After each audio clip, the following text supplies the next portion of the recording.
Assalamualaikum warahmatullahi wabarakatuh. Perkenalkan, nama saya Andi Aliyah Mutifah Samsul S dengan NIM D1A121066 kelas C.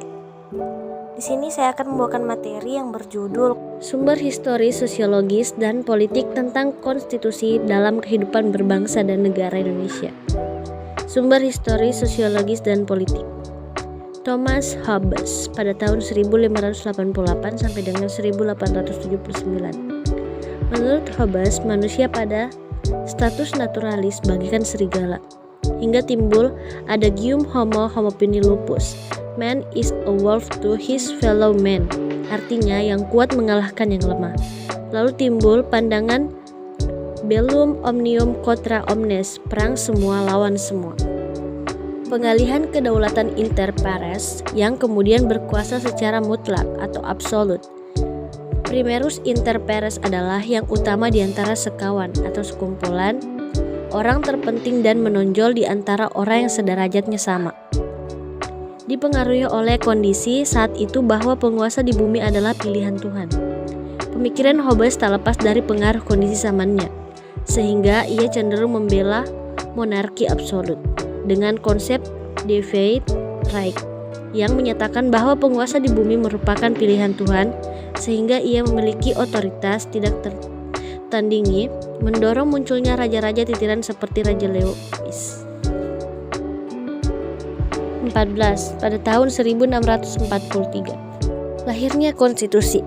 Lahirnya konstitusi sebagai salah satu untuk membatasi kekuasaan pemerintah atau penguasa negara dan mencakup hak dasar warga negara.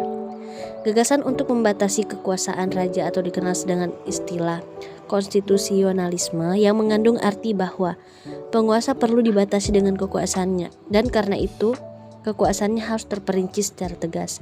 Sebenarnya sudah muncul sebelum Louis 16 dihukum dengan guillotine. Aturan-aturan dasar dalam Undang-Undang Negara Republik Indonesia tahun 1945 merupakan bukti adanya pembatasan kekuasaan pemerintah di Indonesia. Materi muatan konstitusi. Steinbeck mengungkapkan bahwa sebuah konstitusi sekurang-kurangnya bermuatan hal-hal sebagai berikut.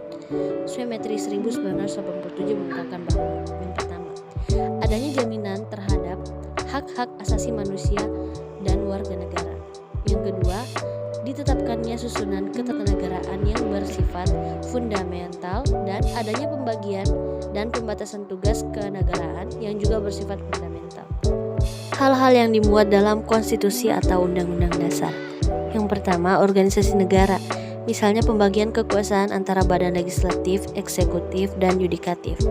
Pada negara federal, pembagian kekuasaan antara pemerintah federal dan pemerintah negara-negara bagian, dan tentang prosedur penyelesaian masalah penyelenggaraan jurisdiksi oleh salah satu badan pemerintah. Selanjutnya, hak-hak asasi manusia dalam Undang-Undang Negara Republik Indonesia tahun 1945. Misalnya diatur secara khusus dalam bab 10A, pasal 28A sampai pasal 28J. Selanjutnya, prosedur mengubah Undang-Undang Dasar.